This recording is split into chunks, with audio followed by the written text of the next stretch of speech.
¿Todos tienen su carpeta en esta mañana? ¿Sí? Muy bien. Vamos a pasar al primer estudio de la mañana. Les recuerdo que a la tarde los grupos tendrán su tiempo de participación y el material que vamos a dar ahora, vamos a ir a las dos porciones que tenían que haber leído los jóvenes, que una estaba en el libro de Éxodo y la otra estaba en el libro de Deuteronomio, ¿sí? Empecemos primero por la del libro del Éxodo, que era Éxodo capítulo 17, Éxodo capítulo 17.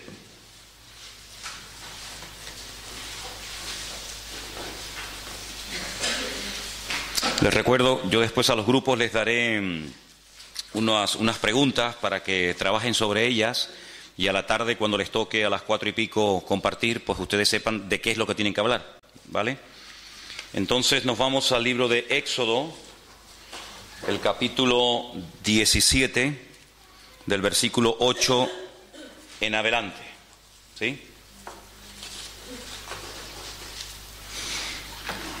¿Lo tienen? Entonces vino Amalec y peleó contra Israel en Refidim. Y dijo Moisés a Josué: escógenos varones y sal a pelear contra Amalec mañana. Yo estaré sobre la cumbre del collado y la vara de Dios en mi mano.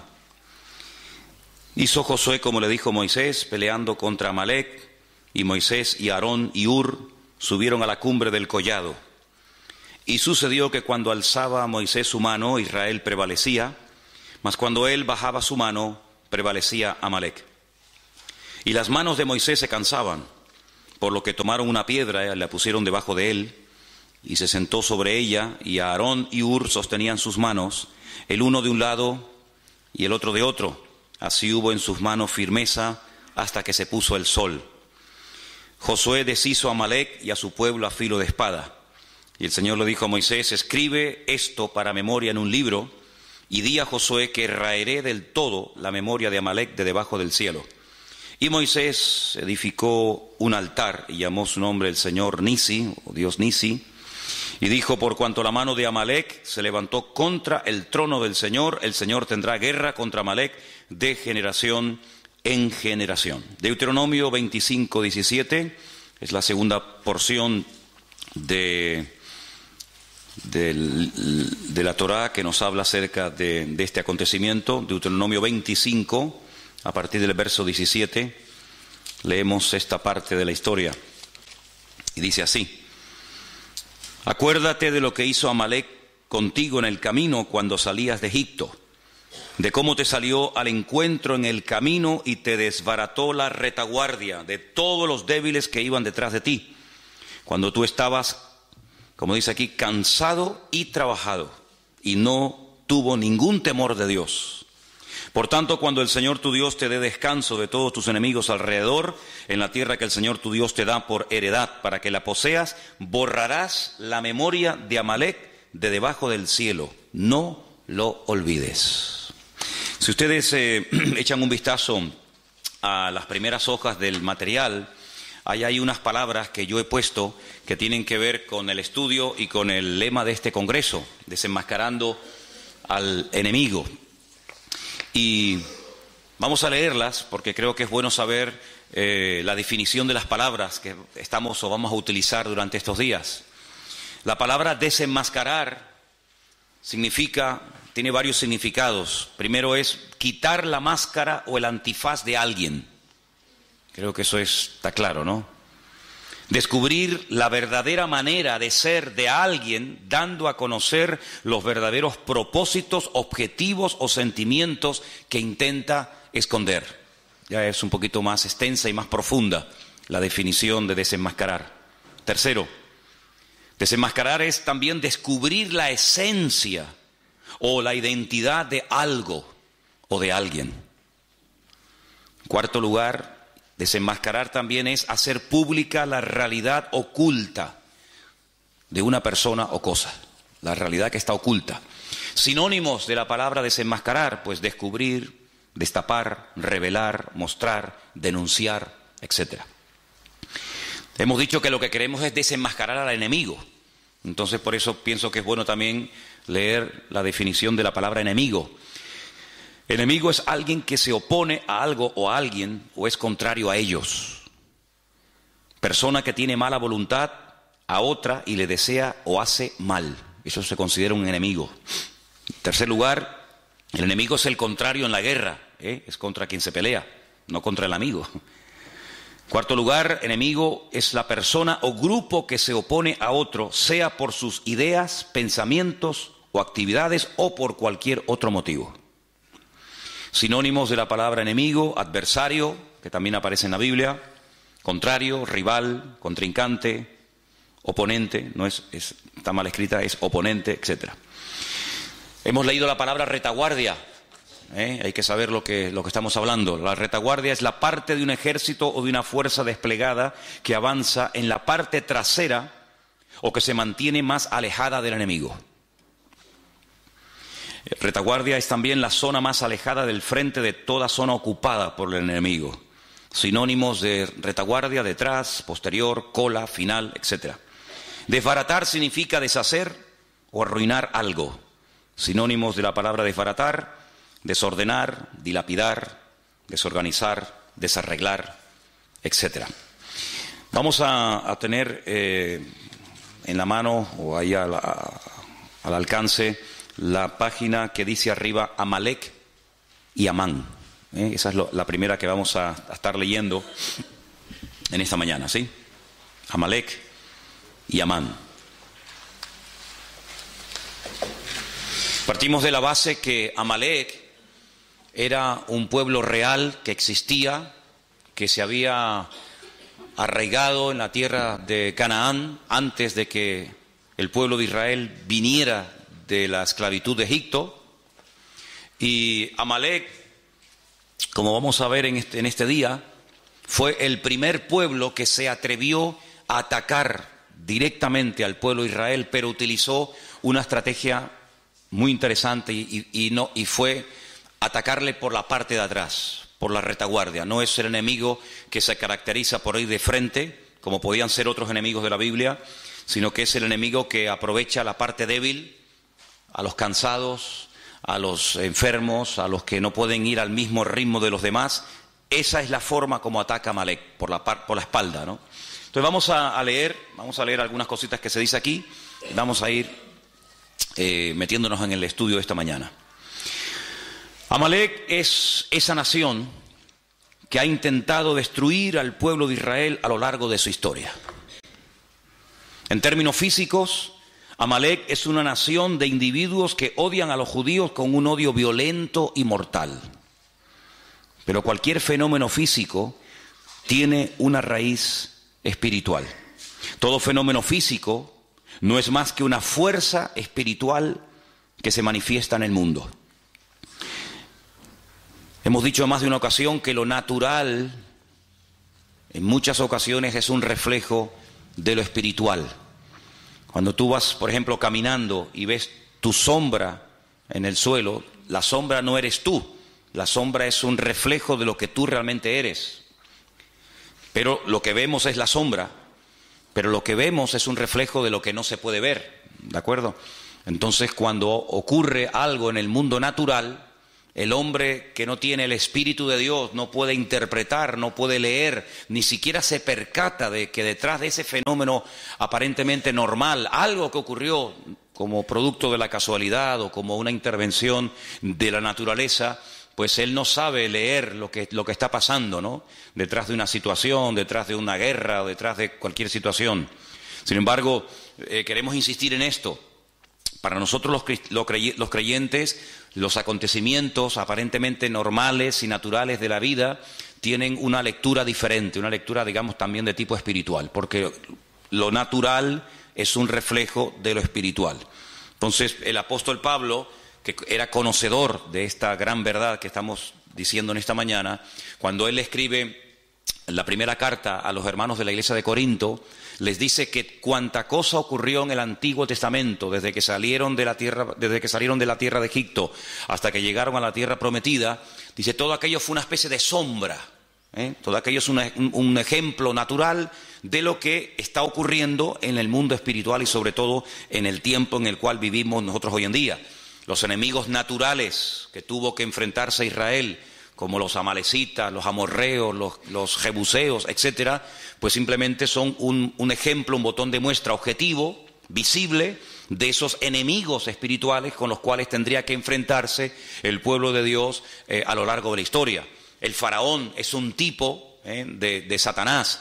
Moisés es un tipo de Cristo, el personaje, el instrumento que el Señor utiliza para liberar, para sacar de la esclavitud al pueblo de Israel. La tierra prometida es un ejemplo de nuestra nueva vida en Cristo, de cómo podemos disfrutar de una libertad, cómo podemos servir y conocer al Señor, etcétera, etcétera. Así que todo lo que vamos a estar viendo acerca de Amalek, si bien es cierto que ocurrió realmente y hubo un pueblo que existía que se llamó Amalek, Amalek es el tipo. Hay dos figuras de dicción muy importantes en la Biblia, las iremos estudiando Dios mediante ahora en estas clases de hermenéutica que hemos comenzado. Y una es el tipo y otra es el antitipo. El tipo es lo que prefigura, lo que anticipa lo que va a suceder en el futuro. Y cuando tú ves el cumplimiento de ese tipo en la persona real o en el acontecimiento real, eso es el antitipo, ¿vale? Entonces, Amalek es un tipo de todos los enemigos que a lo largo de la historia se enfrentarían no solamente con el pueblo de Israel, sino con todos los creyentes en el Dios de Israel, ¿vale? Seguimos leyendo el párrafo número 2, así que quédate con esto. Todo fenómeno físico no es más que una fuerza espiritual que se manifiesta en el mundo. Amalek representa, por lo tanto, esa fuerza que desea destruir al pueblo de Dios y a su destino, su propósito. Ahora, ¿qué fuerza espiritual es la que representaba en su momento el pueblo de Israel? ¿Por qué tanto empeño en destruir a ese pueblo? Porque el pueblo de Israel tenía el deber de la presencia de Dios en el mundo. Era el único pueblo en aquel momento que existía monoteísta de la tierra, y Dios le dijo en cierta ocasión a ellos que ellos iban a ser sus testigos. Todos los pueblos que en aquel tiempo existían, todos absolutamente, salvo el pueblo de Israel, eran politeístas. Hay una lista enorme en la Biblia de dioses que se adoraban en aquel tiempo: Quemos, Milcón, Moloc, Baal, Astarot, Astarte y tantos, ¿va? El único pueblo que tenía la creencia en un único Dios, creador del cielo, de la tierra y de todo lo visible, era el pueblo de Israel. Por lo tanto, si a un enemigo se le ocurría, como el caso de Amalek, atacar y destruir al pueblo de Israel, automáticamente la tierra quedaría sin testimonio. La tierra quedaría sin un botón, sin un punto de referencia de que había un Dios único y verdadero, que en aquel momento la obligación de Israel era proclamarlo y anunciarlo a los cuatro vientos sobre toda la faz de la tierra. Por lo tanto, cuando leemos, y lo hemos hecho en esta mañana, que Amalek realmente a quien ataca es al trono de Dios, pues uno puede darse cuenta de que el objetivo final de Amalek no solamente era destruir físicamente a una serie de personas llamadas en aquel tiempo el pueblo de Israel o judíos, sino que el objetivo de Amalek era que en la tierra no hubiera testimonio de que un día hubo un Dios que creó el cielo, la tierra, las naciones, los peces, al hombre, etcétera, etcétera, y por lo tanto es como si hubiera matado a Dios. La existencia de Dios queda borrada, no hay testimonio, no hay vestigio en la historia de que hay un Dios creador, porque el único pueblo que lo representaba y creía en él y le honraba y le servía era esta gente. Al desaparecer, al destruir a este pueblo, automáticamente ya a Dios no se le ve por ninguna parte. Entonces, por eso cuando leemos que Amalek se levanta contra el trono de Dios, la palabra, la expresión trono de Dios representa su soberanía, su dominio, su majestuosidad, su presencia, su existencia en el mundo. Eso es lo que significa el trono de Dios, ¿de acuerdo? Fijaros que, por ejemplo, antes de Amalek, Satanás, vamos a leer esas porciones también seguramente en esta mañana, Satanás, él lo que intenta es destronar a Dios. No solamente quitar a Dios de en medio, sino que no se hable de Dios, de su existencia, de su obra, y de esa manera, pues el mundo queda a la deriva, como un barco sin timón. No hay presencia de Dios, no hay testimonio de Dios, por lo tanto comamos y bebamos, que aquí no pasa nada. Ese es el objetivo de Amalek. Los testigos dan testimonio de aquello que no puede ser visto. Eso es un testigo, una persona que cuando algo ha ocurrido y ellos lo han podido ver, son llamados. Eso es fundamentalmente la función de un testigo. Si algo está presente o es evidente, son totalmente innecesarios los testigos. Esto es solo cuando la cosa o suceso no puede ser percibido directamente, entonces es cuando se llama a los testigos. ¿Usted estuvo allí? ¿Usted vio que él le atacó? ¿Y qué dijo? ¿Usted lo vio? ¿Y cómo fue? ¿Y cómo no fue? ¿Y cuántos eran? ¿Y a qué hora era más o menos? Eso es lo que hace un testigo. Si en lo que el testigo va a decir es evidente y es visible, la presencia de los testigos es totalmente innecesaria. Por lo tanto, como la presencia del Señor, la soberanía del Señor era un concepto abstracto, invisible, tenía que haber una presencia visible, en este caso era el pueblo de Israel, que diera testimonio de que cada vez que la gente levantaba la cabeza y veía un pájaro cruzar por el cielo, ese pájaro no salió de la nada, sino que detrás de ese pájaro hay un creador que lo diseñó, que lo formó y que ahí lo puso. Y detrás de esa estrella, y detrás del sol, y detrás de la luna, y cuando paseamos por el campo y vemos las flores y los animales, etcétera, etcétera, ellos eran los únicos testigos en aquel tiempo de todo esto. Por lo tanto, Amalek, su objetivo era borrar de la faz de la tierra todo vestigio y presencia de Dios. Por lo tanto, de la misma manera, la presencia de Dios no era percibida directamente en el mundo. Por eso el pueblo de Israel, en aquel momento, era el testigo que tenía la tarea de dar testimonio de que detrás de las bambalinas se hallaba la presencia del Señor. Si ellos callaban, automáticamente Dios quedaba mudo en el mundo. Digamos en cierto sentido que Israel en aquel momento era la boca de Dios, era el testigo de Dios que podía decirle al mundo que detrás de la creación había un creador y un diseñador. De la misma manera, hoy en día, todos y cada uno de nosotros, no solo con nuestras palabras, sino con nuestras vidas, debemos de dar testimonio de la existencia y de la presencia de Dios en el mundo. Por eso la persecución no solamente ya abarca al pueblo de Israel, sino que abarca a todo aquel que ha creído y que ha confiado y que ha depositado su fe en el Dios del pueblo de Israel, en el Dios único y verdadero. Por eso no solamente Amalek ataca y sigue atacando al pueblo de Israel, sino que también ataca a todo el conjunto del pueblo de Dios, y ahí lógicamente entramos tú y yo.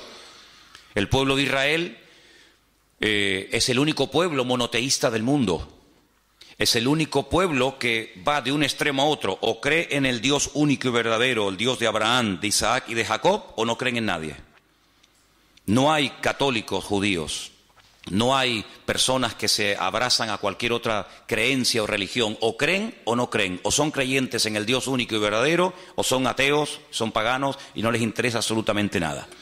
Por eso es un pueblo que en Medio Oriente, es el único pueblo en el Medio Oriente, rodeado de más de 200 millones de árabes, de musulmanes, que da testimonio de que el Dios que se adora en ese pequeño país, en ese pequeño territorio, es un Dios diferente. No es Alá, no es Mahoma, no es el Corán, sino es el Dios de siempre, y por eso una guerra constante y permanente contra ese pueblo que está marcando allí una diferencia.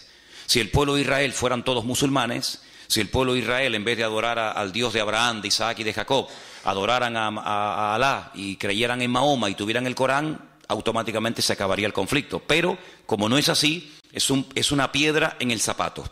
Es un pueblo que va en contra de la norma establecida de la zona, y por lo tanto el enemigo no quiere que en un territorio donde él ha hecho lo que le ha dado la gana durante generaciones y generaciones, haya un pueblo, por así decirlo, que le lleve la contraria. Pero ahora no solamente existe ese pueblo, ahora no solamente hay esa gente allí, sino que ahora hay por toda la faz de la tierra, por los 5 continentes de la tierra, hay diseminado más de 1.000 millones de personas que creen también en el Dios de los judíos, o en el Dios que vino a través del pueblo de Israel. Por lo tanto, la guerra es contra todo creyente verdadero en el Dios único y verdadero que es nuestro Dios. Amén. Seguimos. Amalek, mientras leemos, ustedes pueden ir pensando de quién más o menos podemos estar hablando. Y Amalek está dispuesto a sacrificarse a fin de destruir completamente cualquier evidencia de la presencia de Dios en el mundo. Está dispuesto a hacer cualquier cosa con tal de borrar la existencia y el testimonio de Dios en la tierra. El mayor acto de obediencia pedido por Dios a un hombre fue el acto de sacrificar a un hijo. Ese fue el mayor acto de obediencia que jamás Dios le ha pedido a un hombre. Ya sé que hay otros casos, como por ejemplo el de Saúl, que también lo vamos a analizar, que era un acto de obediencia, de acatar la voluntad, la misión de Dios para su tiempo, pero nada que ver con el hecho de que Dios te pida que mates a tu hijo. Es mucho más fácil matar a un filisteo que matar a tu hijo. Es mucho más fácil construir un barco en medio de la nada, como hizo Noé, que matar a tu hijo. Es mucho más fácil hacerle la guerra a los enemigos y despropiarlos de todos sus tesoros y construir un templo a tu Dios que matar a tu propio hijo. El acto de obediencia más grande que jamás un hombre ha tenido que realizar es el caso de cuando Dios le pide a Abraham que sacrifique a su hijo.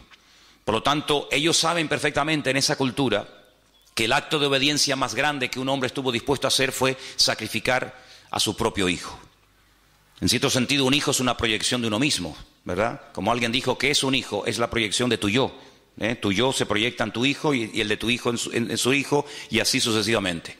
Por lo tanto, en ese contexto religioso y espiritual, Amalek está dispuesto a sacrificarse a sí mismo porque saben que es el mayor acto de obediencia y de sacrificio y de fervor religioso que un ser humano puede expresar a ese Dios. Ese es el espíritu de Amalek, un espíritu que está dispuesto a ir más allá de lo lógico, de lo normal, del sentido común, ir en contra natura. Amalek le domina este espíritu de estar dispuesto incluso a inmolarse, de hacer lo que haga falta, con tal de que ese Dios en el cual ellos no creen y lo desprecian, sea totalmente aniquilado.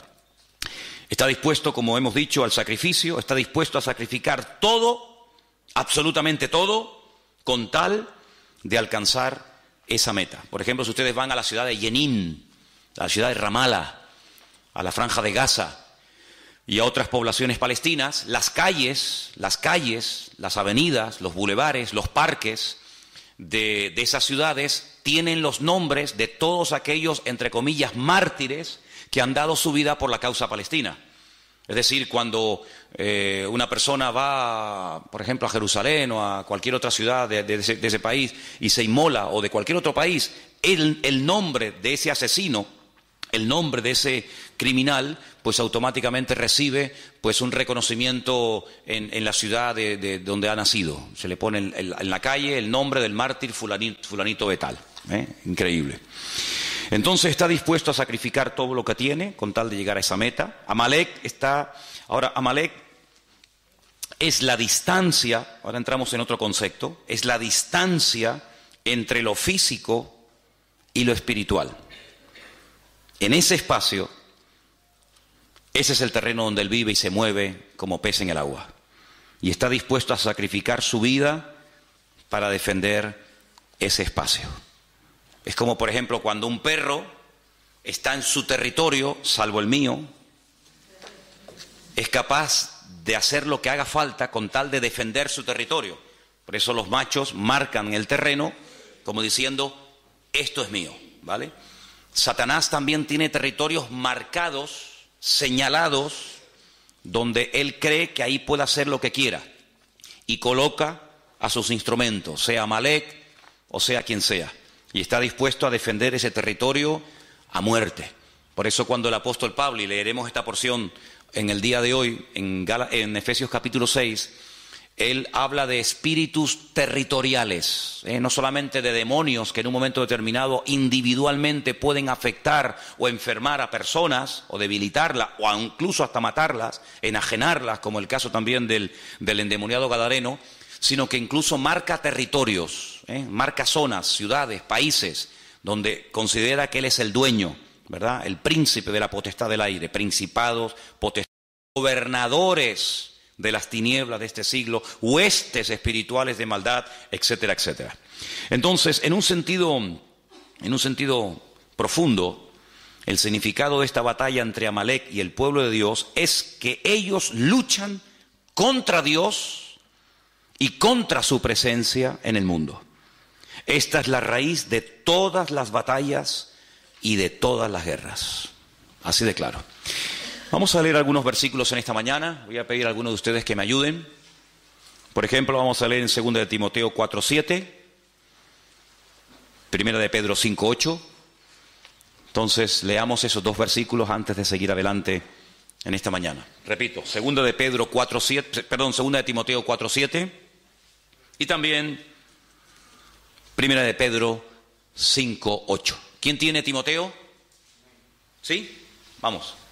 He peleado la buena batalla, he acabado la carrera, he guardado la fe. Pablo es el autor bíblico que más términos militares utiliza en sus cartas.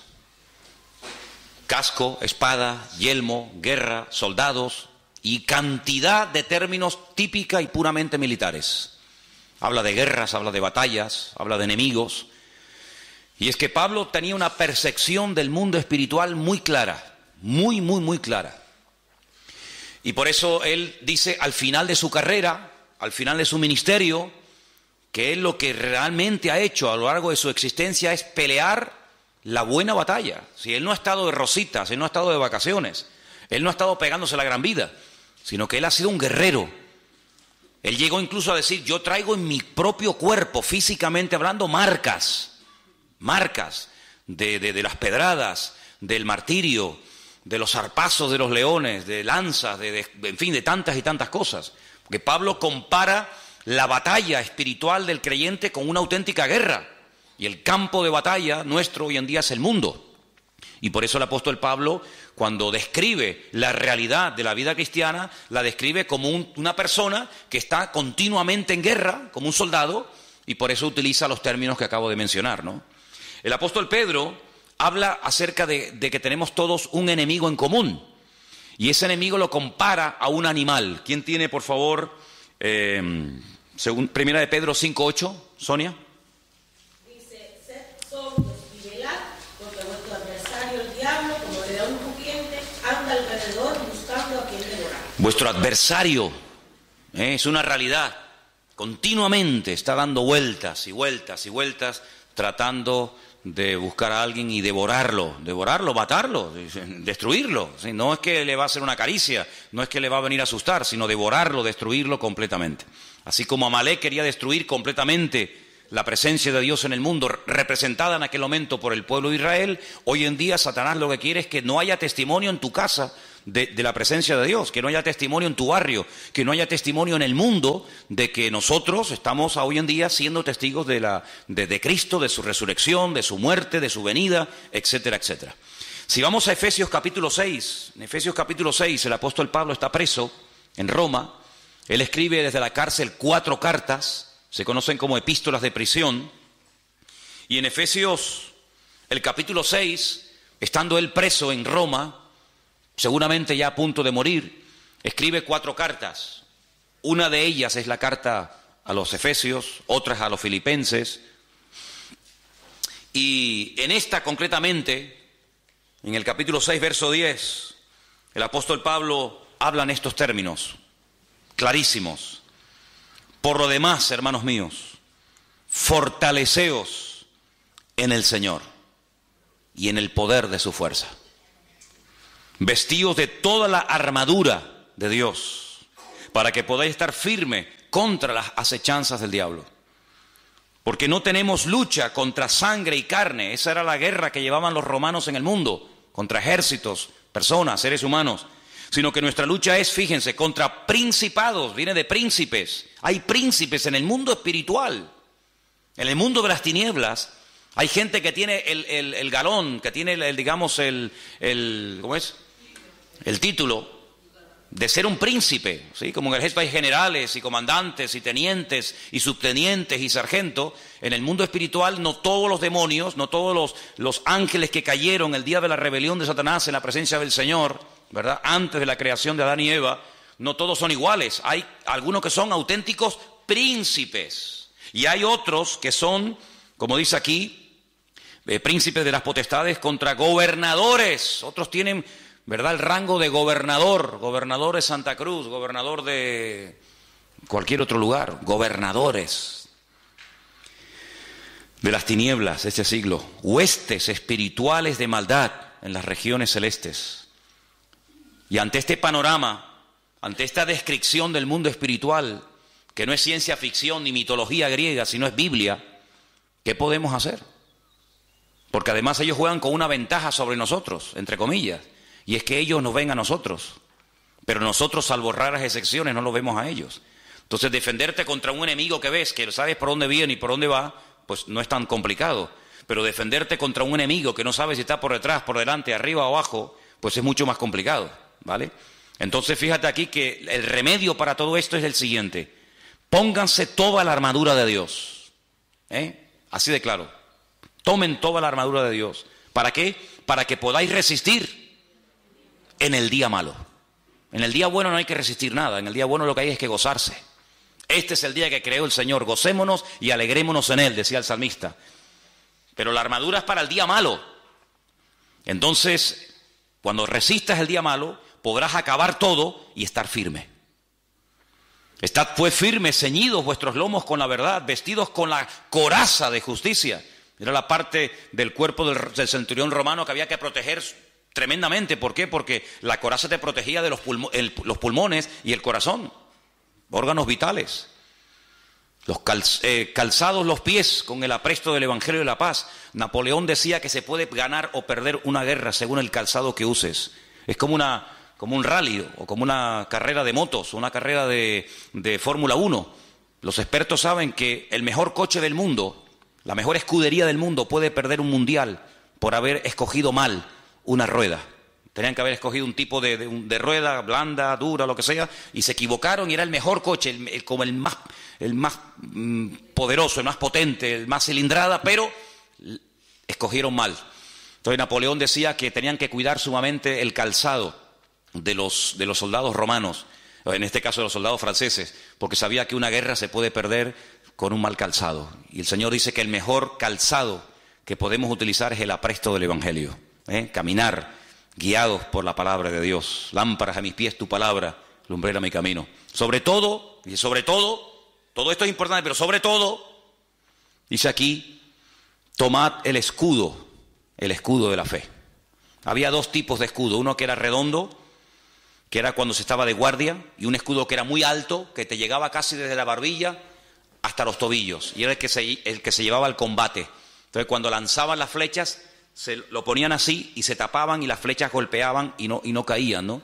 Él está describiendo un escudo redondo, tremendamente poderoso, que cuando veías venir un dardo de fuego, cuando veías venir una lanza o lo que sea, te cubrías y te protegía cualquier parte del cuerpo. Dice, sobre todo toma ese escudo, para que puedas apagar todos los dardos de fuego del maligno. Tomad el yelmo. El yelmo era como una especie del casco, lo que te protegía la cabeza, los pensamientos, el cerebro, de la salvación, la espada del Espíritu, que es la palabra de Dios. Y algunos dicen, bueno, ya se acaba la armadura. No, hay un elemento abstracto, pero que forma parte vital de la armadura. Lo que le da consistencia a la armadura es el verso 18. Lo que hace que la armadura no se caiga ni te quede grande es lo que dice el verso 18. Orando en todo tiempo, con toda oración y súplica en el Espíritu, velando en ello con toda perseverancia por todos los santos. Y Pablo era una persona muy preparada, muy competente, con un conocimiento alucinante del Señor, tanto teórico como práctico, pero él sabía que sin el respaldo de la oración no podía ir ni de aquí a la esquina, porque él llegó a decir que no tenemos que ignorar las maquinaciones del enemigo. Él fue el que dijo aquella frase que todos conocemos, ¿no? Que Satanás es capaz de incluso hasta de disfrazarse y te hace creer que te estás entrevistando o te está trayendo un mensaje, un ángel de luz, un ángel del Señor, y resulta que te está hablando un demonio, ni te enteras. Entonces Pablo dice, hay que orar para que el Señor nos dé discernimiento y para que no nos dejemos seducir ni arrastrar por sus mentiras y por sus engaños, ¿verdad? Así que toda esta guerra espiritual que Pablo describe la podemos ver en lo físico y lo podemos ver en lo natural, sobre todo en este enemigo terrible que es el pueblo de Amalek. Sigamos leyendo la segunda página. Dice que Amalek significa tinieblas y el florecimiento del mal. Ahí es donde Amalek se mueve como pez en el agua. en la oscuridad, en la ignorancia, en las tinieblas. El fin de Amalek significa la destrucción del abismo, del distanciamiento entre Dios y el mundo, pero también la restauración de la cercanía que revela la presencia y la obra de Dios por medio de Cristo en el mundo. Mientras estemos en esta vida, estaremos en guerra. Mientras estemos vivos, tenemos que estar velando y orando, como se decía en esta mañana, porque no estamos aquí de paseo, sino estamos aquí para dar testimonio, estamos aquí para hacer luz, para marcar una diferencia, y Satanás va a hacer todo lo posible por evitar que nosotros cumplamos con nuestro objetivo. Ahora volvamos a la porción de Éxodo en esta mañana, porque una de las cosas que tenemos que tener presente en nuestra vida cuando estudiamos un pasaje es ver de dónde viene esa historia, cuáles son los capítulos anteriores. Y vamos, por ejemplo, estamos en Éxodo, ¿verdad? Vamos al capítulo 15. En Éxodo capítulo 15, ustedes se van a dar cuenta de que uno de los problemas que generalmente, de vez en cuando, Israel tenía era falta de agua. Ellos estaban en pleno desierto. El agua en el desierto es oro. Por lo tanto, cuando faltaba el agua, el problema era terrible. El estado de ánimo de la gente cambiaba. La gente era diferente cuando había agua que cuando no había agua. La murmuración ni aparecía en el campamento mientras las necesidades materiales, sobre todo de agua, estaban cubiertas. En el momento en el que faltaba agua, o en el momento en el que faltaba comida, en el momento en el que lo material faltaba, automáticamente la espiritualidad del pueblo pegaba un bajón, surgía la carnalidad, y aquella gente que hace 2 días estaban alabando a Dios después de cruzar un mar y profetizando y glorificando al Señor, se olvidaban de todo aquello simplemente, digo simplemente entre comillas, cuando faltaba el agua. Por eso ustedes van a darse cuenta de lo valorado, del valor tan grande que tenía el tema del agua. La mayoría de los salmos donde aparece la palabra agua se escribieron en el desierto. Por ejemplo, el número 1, bienaventurado el varón que no anduvo en consejo de malos, y habla de cómo será como un árbol plantado junto a corriente de agua. Mi alma tiene sed del Dios vivo, y tantos salmos que hablan del agua.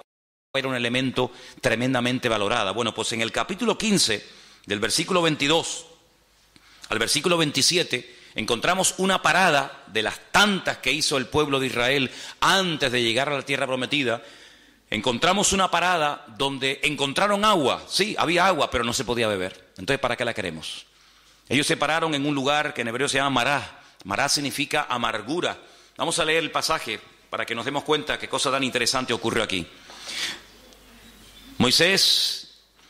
Hizo Moisés que partiese Israel del Mar Rojo. Salieron al desierto de Shur, anduvieron 3 días por el desierto sin hallar agua.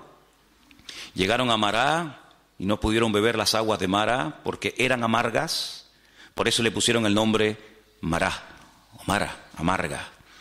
Entonces, ¿qué ocurre? Ese pueblo que salió cantando, danzando y profetizando del Mar Rojo, comienza a murmurar contra Moisés y le dice: ¿qué hemos de beber? Moisés clamó al Señor y el Señor le mostró un árbol, lo echó en las aguas y las aguas se endulzaron, y allí le dio estatutos y ordenanzas y allí los probó. Eso es lo importante.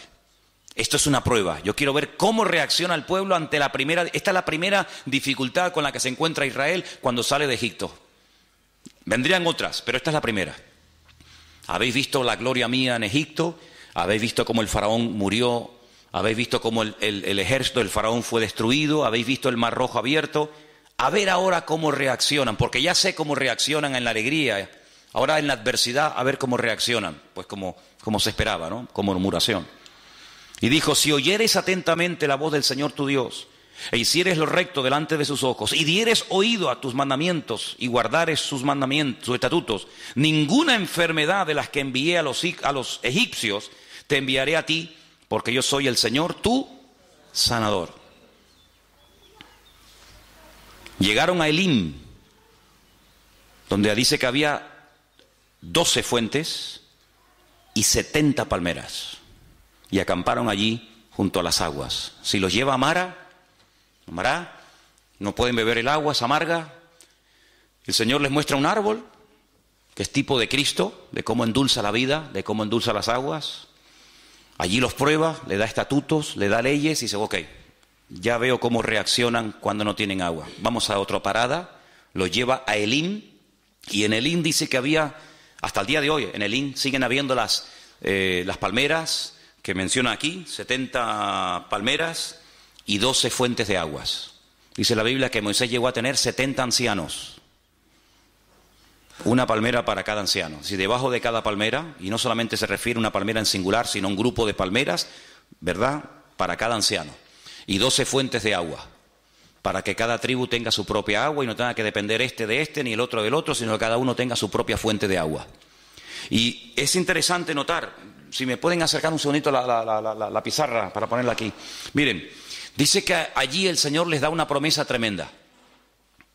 La promesa que el Señor les da allí es una promesa, gracias, así mirándola para allá. La promesa que el Señor les da a esta gente es que si ellos se comportan y obedecen al Señor y no meten la pata y se someten al Señor y piden perdón y llevan una vida, digamos, correcta, pues ninguna enfermedad les afectaría. Ahora, si un día hacemos un estudio detallado de cuántas enfermedades menciona la Biblia, nos quedamos asombrados.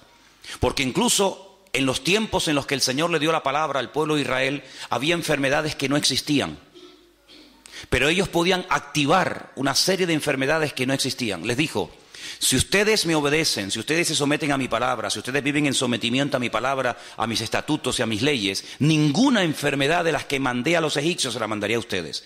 Pero si ustedes no me obedecen, y comienza a mencionar enfermedades que hasta ese momento ni existían en el mundo. Luego, el tema del perdón, el tema de vivir cerca del Señor es muy interesante. Por ejemplo, tú tienes buena letra, ¿no, Daniel? Pon ahí, pon la palabra Mejilá. Apunten ahí si quieren esto. La palabra Mejilá, con J. La palabra Mejilá significa perdón, en hebreo, perdón. Eso es. Y una palabra que él va a poner abajo, que es la palabra Majalé,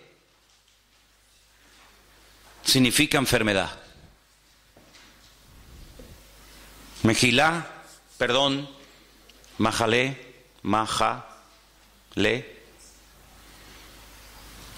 enfermedad.